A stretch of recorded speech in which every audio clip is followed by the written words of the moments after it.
Hello everyone and welcome to Placement Pathshala. I hope you all are doing good. In this video we are going to study pointers in Golang. So pointer is very important concept in Golang. Similar to C, we have pointers in Golang as well. So pointer is very important concept in Golang. So you must be knowing it very well.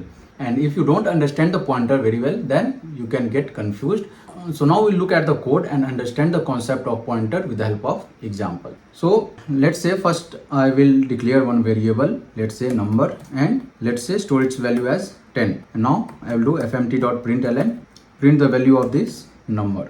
Now if you run this code, you can see the output as 10. So what happens behind the scene? So when we declare a variable, it will be stored in the memory RAM with the value and its address. So for example, when you declare a variable, so in the RAM there will be a space allocated for that variable. So here we have variable number and which has value 10. So this is variable number, it has value 10 and it has some address, let's say. So this is some hexadecimal address. So when we create a variable, there will be its value and its address. So when we return this variable, so its value will get printed. So now what is pointer? Pointer will point to the address. So let's say this is the variable pointer. It will be pointing to the address, not the value. Suppose this is the pointer, and if you print this, it will print the hexadecimal value associated with that value. So it will print 10xux, whatever hexadecimal value is there at that location, it will print it. And if you want to print this value, then you have to use asterisk sign and then pointer variable, then you can print the value at that location. So we use pointer in order to reduce the memory, so we don't have to create copy of the same variable multiple times. So suppose here we have variable number and its value is 10 and address is this hexadecimal. Now I want to change the value of this pointer to something else. Then what we will do, we will simply use pointer is equals to, let's say 50. Then it will modify this value to 50 without creating a copy. So we will be not creating a new variable with value and address. We'll be just updating the current value at that address with the new value.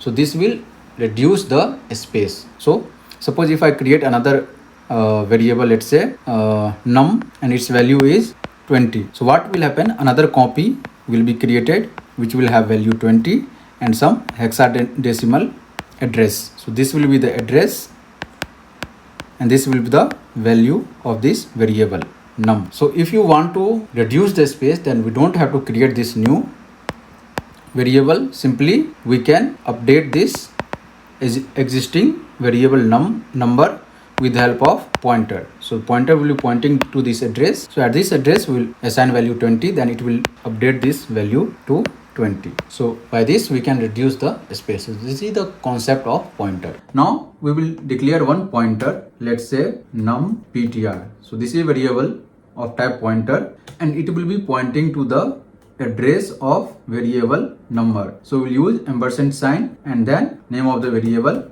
number. So what this will do, here you can see this num pointer is a variable of type integer and you can see here asterisk sign. So this indicates this is a pointer variable. So now let's print this num pointer. Now if you run the code and see the output, you can see the hexadecimal address. This is the address of this variable number. So when you create a variable, there will be value and its address. So when we have variable of type pointer, then it will be pointing to the address. So we have to use ampersand sign and name of the variable, then it will print the address. Now instead of address, if you want to print the value at that specific address using the pointer, then you have to use asterisk sign. Now if you run the code and see the output, now you can see the value 10 got printed. So basically this pointer variable will be pointing to the address, not the value. So if you want to get the value, then you have to use the asterisk sign before the pointer variable, then you can return the value at that specific address.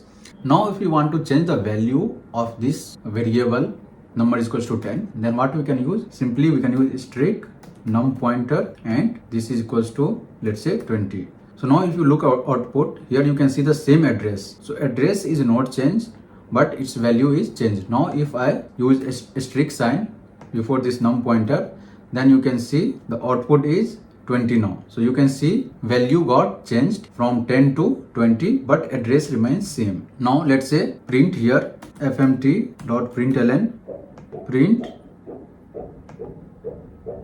So this is before change the value of this variable number, and here we will do after change.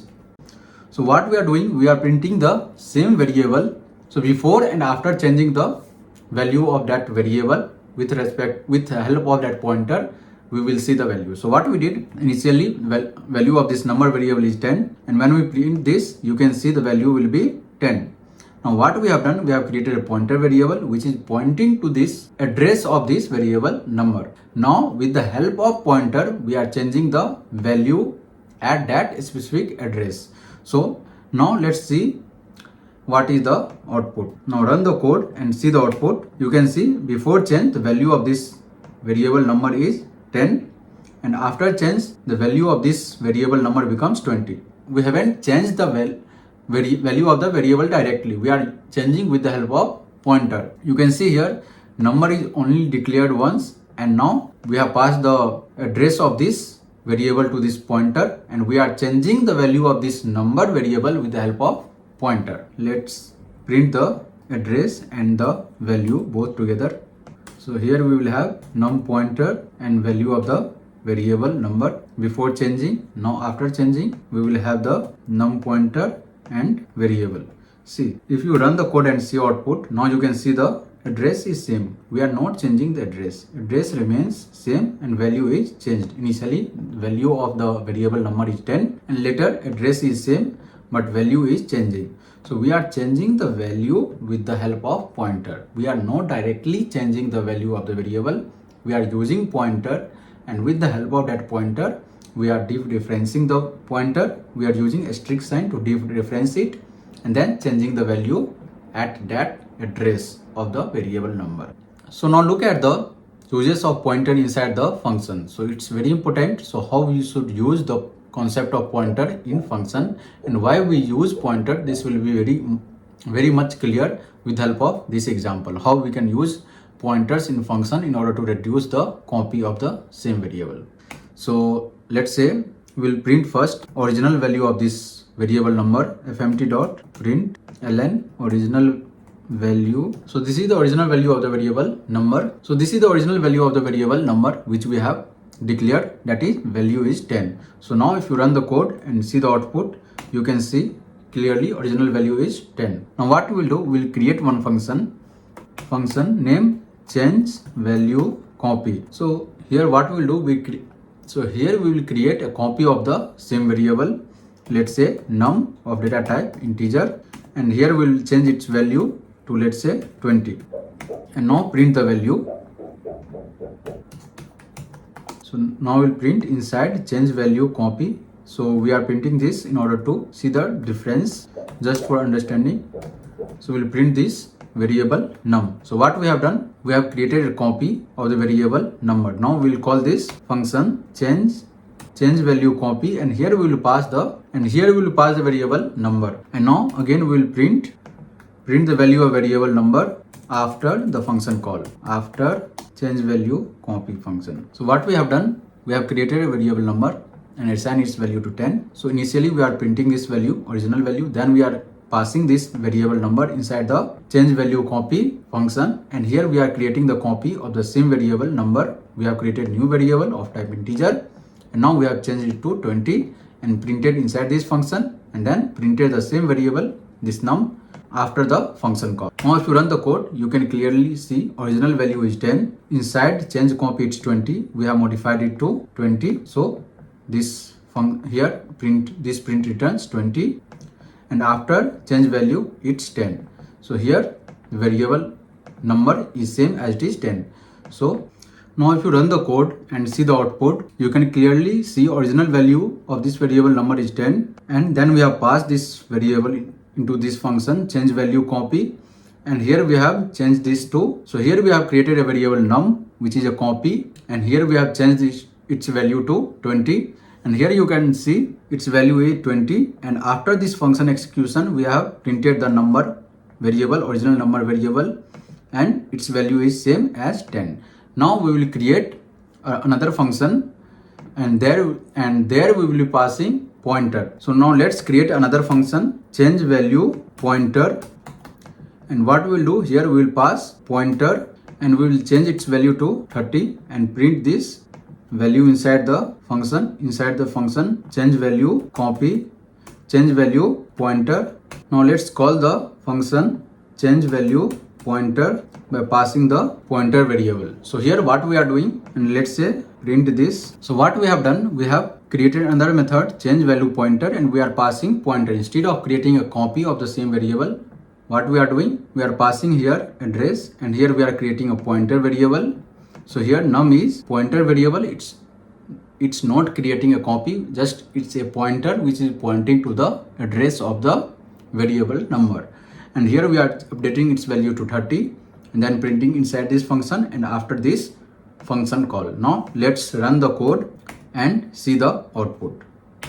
Now you can see original value is 10. So first this print statement is executed, then inside change value copy, then inside change value copy this print statement is executed, and here value becomes 20. See here, inside change value is 20, and next after change value copy function call, so here this print statement got printed and its value is 10 as it is. Initial value is 10, and after the function execution its value doesn't change because we have passed a copy here, new address in the memory, and it will not affect the original value of the variable number. Next we have called the method change value pointer, and by passing the pointer here and changing its value to 30. Now here you can see, this is important, inside change value pointer the value is 30, and after this call, after this function call, its value becomes 30. See, number now got changed to 30. It's no more 10. Now its value is changed. So after this function call, the original value of this variable number is now changed to 30. Instead of 10, now it's became 30. Now the value is not same as 10. So we are changing the value of original variable using the pointer. So this is very important. So this is the main use case of pointer, why we use pointer. So we have passed the pointer variable, and here we have changed its value and it's got reflected out of this function also. So after this function call also, the value of the variable, original value of this variable number got changed to 30. It's no more 10, it became 30. So this is very important. So you must be understanding this concept. Go through this video once again and try to understand, and try to solve few more examples so that you can get better understanding. So this is the basic example of pointer, how you can use pointer and what is the concept behind pointer. I hope you have understood this video. Please make sure you like this video and subscribe to this channel for more videos. So in the next videos, we will be studying about structs and how to use pointer inside the struct and interfaces. So make sure you subscribe to this channel and like this video. Thank you for watching.